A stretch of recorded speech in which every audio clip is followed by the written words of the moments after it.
Alright, today we're checking out my armattan f14b.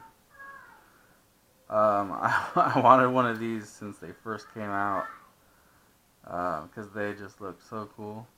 And I'm not sure if this was like the first real X frame with a platform that came out, but it was the first one I saw that I really wanted because I love armattan stuff. They're just between the quality of the carbon fiber and the lifetime warranty can't be beat. But this is the 3mm version, and I have some 1806 2900 kV RC timer motors. These are the ones that I got when I did that kind of review of the B rotor 180. And I did build that B rotor with these motors and flew it for a few months actually. I got it right here. I just took it apart recently. I flew this for a few months and it was badass. With those motors on it and these dowel tri-props, 4045s, and the Tattoo 4S 1050 milliamp hour 45C, this thing was just a rocket. It was awesome. But I had finally gotten the chance to get one of these, so I decided to just pull all the guts, just transfer all of the B rotor into this. Except I did have some of those little devils, the 20 amp little devils from Ready to Fly Quads, and those were awesome ESCs. I would recommend them for people if you're using under like 4,000 kV motors. They're super tiny. I think they're smaller than these XM20 amps, and they just performed really good. But I decided to get the DYS ones, ESCs, just because I'm just kind of moving over to this ESC for all my quads, just because they work really good for my liking. But these motors have been really great too. I've been doing crazy flying. I fly every day, and there's no clicking from the bearings or anything like that on them. I'm not sure if they separate. No, that one's stiff. I think there might be one, just like my armattan motors. Yeah, that one kind of moves. But other than that, they're tough. They're built really well. I like RC timer stuff because they're cheap and quality. But back to the frame. This frame came with a ton of stuff, just a ton. It came with the frame and then the HS 1177 cam plates, and then it came with these other ones, which I believe are a newer version.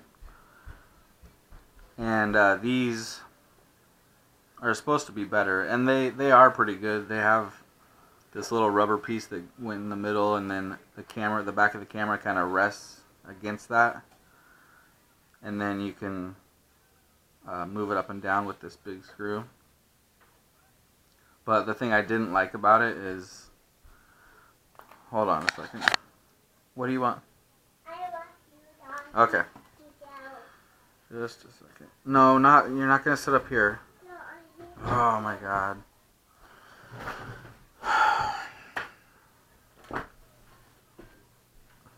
Okay, you gotta be quiet though, okay? Okay, there you go. The thing I didn't like was that you were stuck putting your camera in one position, because that's what screws into the camera and you can't slide it. So the old version has that slot to where you can move the camera forward or back to where you want it.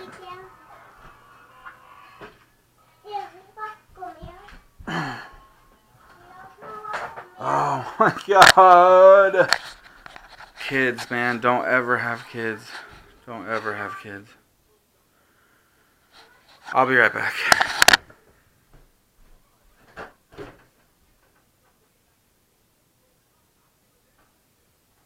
I don't know where it is. Look on the floor in the living room. I don't know where it is.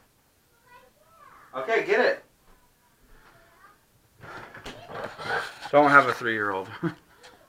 Oh man. Your beard will turn white quicker than you can blink. So, I was having an issue where, because I use a wide lens, I use a 2.1 lens.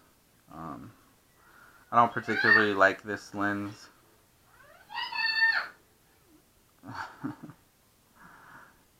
But I need a wide lens. I don't like using the narrow field of view like a 90 degree.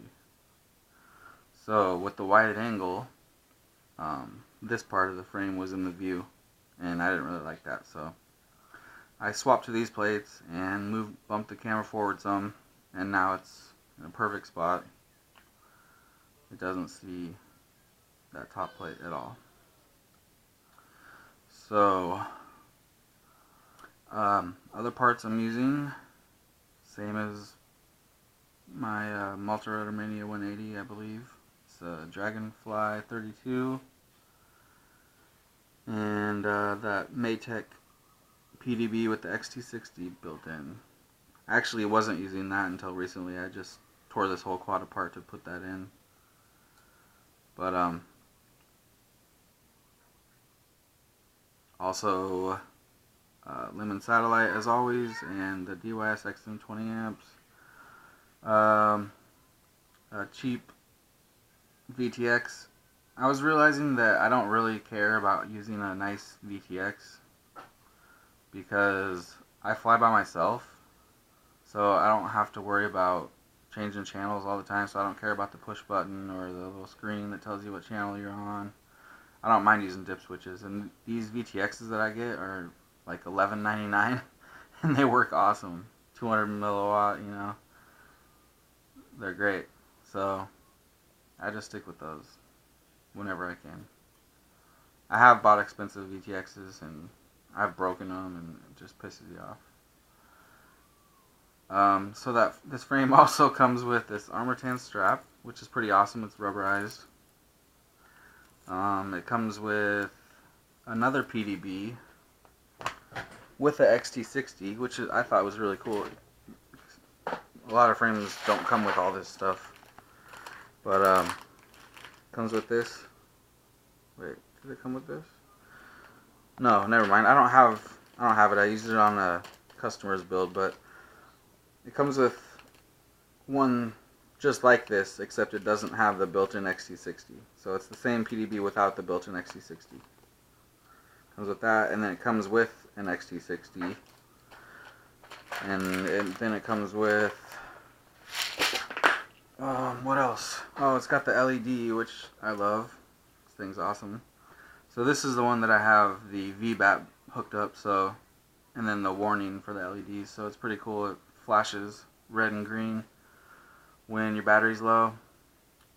And then I also have the buzzer on the Dragonfly, so between those two I definitely know when my battery's low.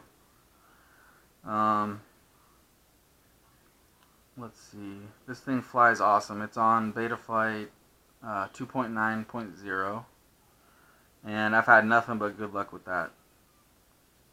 When I started using the Betaflight GUI, I just decided to use whatever the newest one was at the time, and that's when I put the 130 and the Armattan on 2.9, and they both just fly amazing. You guys already saw the last video where I flew the 130, and it just flies so good. I'll do a quick flight of this one too.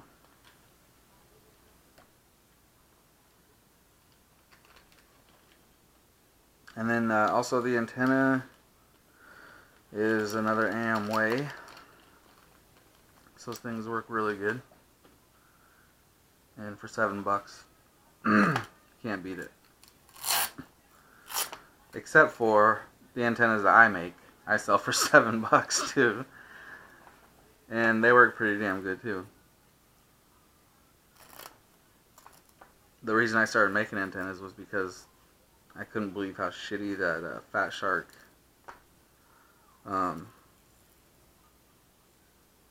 that Fat Shark antenna that comes with goggles. This one sucks. I don't like it. so I started making my own antennas, and they worked better than that, which I was shocked by. But it's true.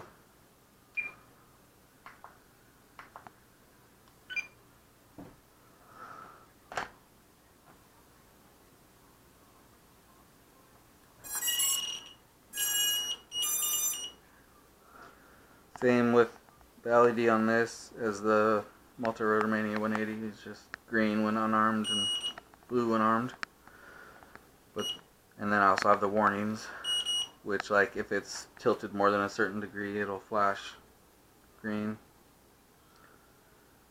And then also the red and green flash when the battery's low.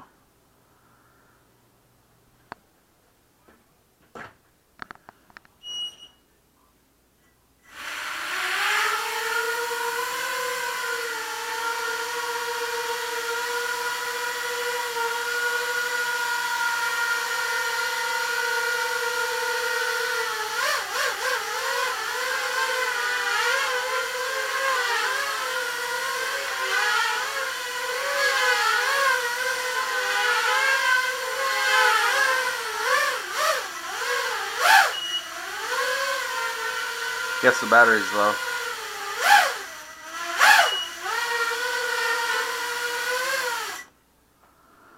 Yeah, this thing flies amazing.